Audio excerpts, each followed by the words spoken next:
Takže ahoj ahoj, je to opět zas Mr. Tentokrát nejsem už žádného videa z Minecraftu, ani ničeho podobného, akorát že v té náhledovce, kterou právě vidíte, a která je taky náhledovka, je jenom informačka, tak to řeknu, bla bla bla. Informačka, která se bude týkat dvou věcí. První část, dá se říct, že moji informačku jsem rozdělil na dvě části. První části jsou informace. Kdo by to byl řekl, že ano, muhe. Trochu jsem odbočil. Takže a jako o tom, co se bude dít, co budu natáčet možná a takový. A druhá je děkovačka.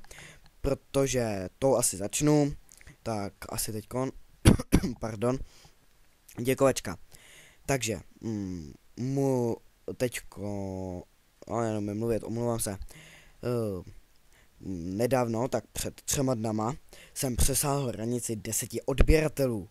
Pro některé je to, ježiš, 10 odběratelů, to mám za den. To je hrozný. Zrovna když začnu natáčet, tak hned, že jo, co se musí stát, ano, Mr.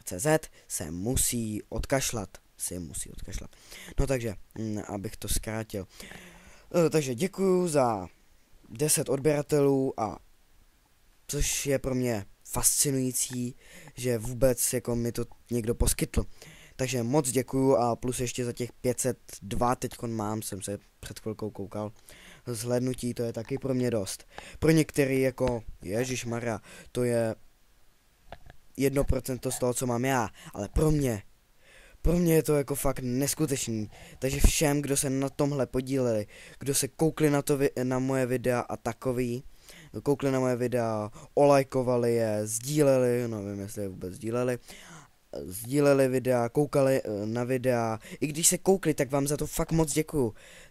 A to bude asi z tohohle všechno, myslím jako z té děkovačky, takže moc děkuju. A teď přijdu k té informačce. Takže informačka je, že já mám roznatáčenou sérii s Kubou.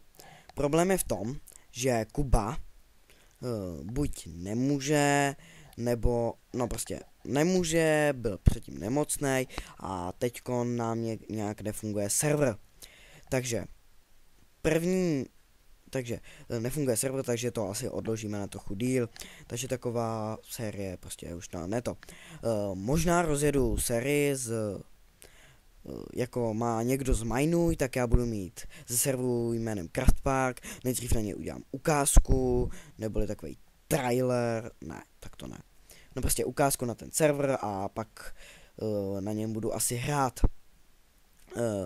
Budu možná tam mít nějaký hosty z toho serveru, adminy možná, ale moc se tomu jako nebudu věnovat, spíš si budu hrát jakoby single player a k tomu možná někdy někoho pozvu. Další série, což jsem sliboval, mám to v popisku videa, což jsme splnili, díky vám, 10 odběratelů a 5 zhlédnutí. Možná víte, že jeden vlog už jsem natočil. Ten vlog mi přišel fakt jako volovina, takže se omlouvám, ale nevím, jestli jsem ho smazal nebo dal jako neveřejné, no prostě to. A už to jako nechci, nelíbilo se mi, přišla mi to jako volovina, bylo to moje 3. video, protože tam ty 2 videa, které jsem smazal, tak stály za velký píp, no takhle. A koukám teďko na tu časovou, kterou nahrávám na Audacity, což jsou 4 minuty. Tak ještě nějakých 20 sekund, ne, to je jedno. To si tam ve Windows Live Movie Makeru nahraju. No prostě, takže další série bude z Craftparku a asi rozjedu nějaký ty, jako jestli znáte Gogoman TV, mám to tam na to, tak dělá takový ty denní vlogy, tak něco takového podobného. Nebyly by denní, minimálně jeden za týden bych se pokusil natočit. Sice mám čas, ale nevím, jak se mi do toho bude chtít. A ještě teďko jak jsou Vánoce, jo, to mi připomíná Vánoce. Chtěl jsem natočit vánoční speciál, ale nějak jako nedaří se mi postavit vánoční stromeček, tak to řeknu. takže asi ho postavím podle nějakého návodu, nebo prostě jenom tam budu pobíhat. Mám vánoční skin, ale můj problém je, že se mi neaktualizuje čepička, což mě docela štve, anebo si zahraju nějakou vánoční mapu, prostě něco s Vánocema a se pokusím udělat. Pokud by to někdo nevěděl, anebo radši to říkat nebudu, to možná jako překvapení a možná to se to ani nikdo nedozví. Takže to bude k té informace docela všechno, mám toho docela hodně dost. Takže děkuju, že jste zhlédli toto informační video a když tak, no prostě děkuju za těch 10 odběratelů a zase někdy na viděnou. Ahoj.